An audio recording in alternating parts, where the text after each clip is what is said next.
Hi everyone! So, if you've been reading along with me this week, you will also know that I have been reading Tarnished Gold. If you want to check out my Goodreads review, it's just a little bit further down the page, and I will pop a link in the description for the YouTube video as well, so that you can go and check that out if you want to. So, Tarnished Gold. Oh my god. So I've already read Criminal Gold, which is the first book in the series, and Tarnished Gold was even better, if that's possible. It is possible. Anyway, so, I just love what Anne does with the era that she's gone for and the characters she's developed and everything for the Cantor Gold crime series. She just has absolute talent for capturing it, drawing you in. She actually puts you in the book. I actually feel when I'm reading it that I am in that moment. I actually feel like I am there. And the thing I love most about Anne's writing is the talent that she, like I say, she has for that time period, for capturing it, the description, everything. She's got it down to an absolute T. Even her characters are perfect. Their speech is perfect, their dialogue, everything just perfect. So I get myself completely immersed in these books, and Tarnished Gold was one of those books where I was really struggling to put it down. I just wanted to keep reading and reading and reading and reading and reading because I just love it so much. The Cantor Gold crime series is my favourite crime series. I absolutely adore it. Look, we have an accompanying siren for my video review. That's not planned. I live on a main road and they just constantly go past all the time. So, anyway, what was I saying? Oh yeah. So Cantor Gold. I love Cantor Gold. I love her as a character. I love everything about her. She's just the perfect ladies' lady. She really is a ladies' woman. And she's a criminal, but not a hardened one. She's got her moments. She's got a heart as well. She's serving up justice the way she should be serving up justice, and she's making what's right in the world, and she's looking for the love of her life. She's still looking for her. So Sophie, it was mentioned in the first book, but you don't need to have read the first book to read this book. You can sort of read them standalone, but if you have read the first book, it might help you understand some of the reappearing characters a bit better. But Anne still describes them in here for you so that you get an idea of who they are. But if you've read the first book, you will know who they are, and it will fit better with the whole sort of scenario of the time. Has now moved on a little while. So Sophie is Cantor's one love. She just loves her, and she's gone missing. And she was missing in the first book, and she was trying to find her, and she was getting some clues, but it wasn't enough. So you get a little bit more in this book. It's still not enough. And so Cantor is still searching, but finds herself embroiled in something else, which actually the law could pin on her this time. So in order to save herself, she has to investigate, find out what's happened, and she has to clear her name, basically. Otherwise she's going to get pinned with this, and she doesn't want to get pinned with this because she knows she didn't do it.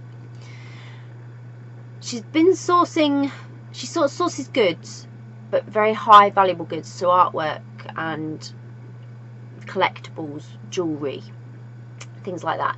And she's collected some artwork, delivered it to an old lady who, in true crime fashion, has mysteriously been killed.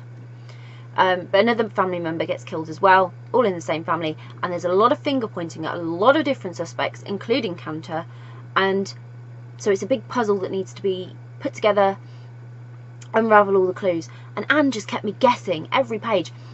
I thought I'd worked out who it was from quite early on, and then as I was reading I was like, no, you're wrong.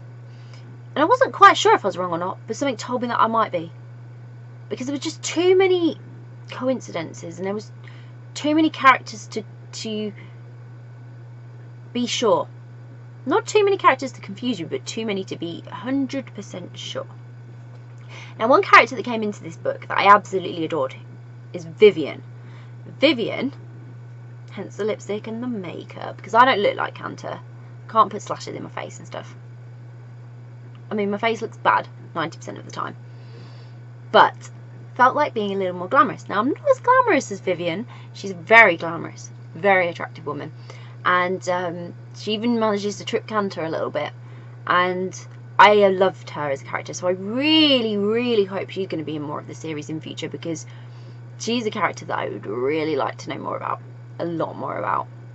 Anyway, so there's a couple of characters in here that you're getting snippets of them.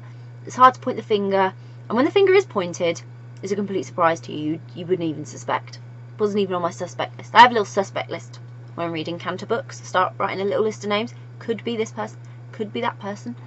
But I didn't have this person on my list. It's an absolute surprise to me.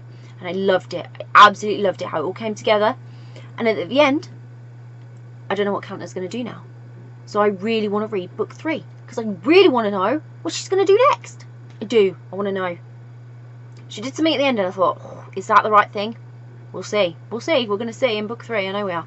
And I'm so in love with the Cantor Gold crime series. You can tell, can't you? I'm just so in love with it.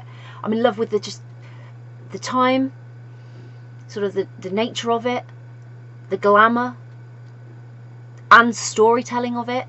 Cantor herself, just so close, yet still so far to finding Sophie as well. So there's lots still to do in this series.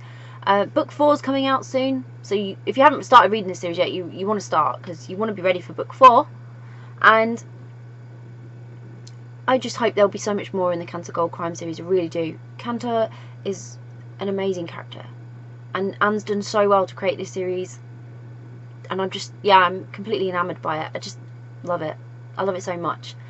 So I'll pop a link in the description so you can go and grab a copy of Tarnished Gold. I'm now totally set. I'm buying the paperbacks of this series because I love them. I do. It's my favourite, my absolute favourite crime series, and the it's the glamour of the 40s and 50s, isn't it? Just that whole gangster mobster thing. It just grabs you in, puts you in a place. You can literally see these books. You can literally see the story playing out as if you were there, as if you were witnessing it. That is how well Anne writes it.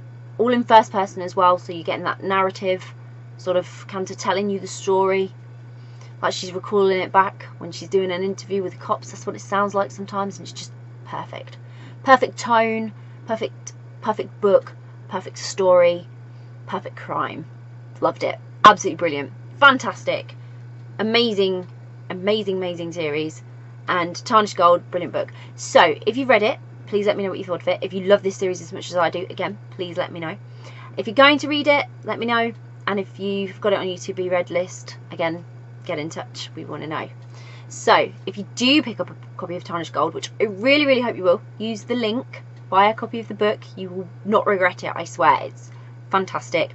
Read the series, enjoy it as much as I did, and like I say, brilliant. I really do hope you enjoy it.